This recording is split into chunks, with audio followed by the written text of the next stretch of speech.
think sort of running through much of this discussion and debate, and sometimes when the crisis is discussed, there are really two markets in LNG. There's a market for spot volumes, short-term volumes, here and now. That's where we've seen prices go incredibly high.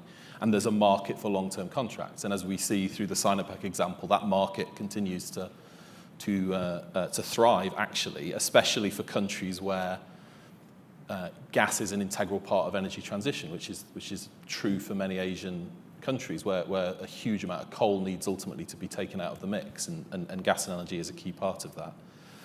So I think understanding the market in that context, and then how does Europe play in that market, it may be true if European utilities and European buyers are basically unable to sign long-term contracts because of the belief that the role of gas is going to diminish relatively quickly, that Europe has to pay spot prices and live in the short-term market to meet its demand in the short term, which probably looks like much higher prices for the next few years.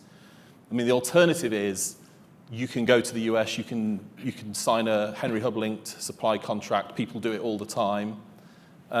You can bring that gas to Europe, but you may not need it for 20 years for Europe. So that is basically leading you to the conclusion that if a player wants to do that, they need to have a business that's set up to optimize and manage that supply over the longer term, potentially by taking it to other markets. So there are solutions to it, but it either requires a sort of commercial boldness from a European player, or it simply costs you the spot price, and that's what you have to pay to meet security of supply, which is where Europe may end up.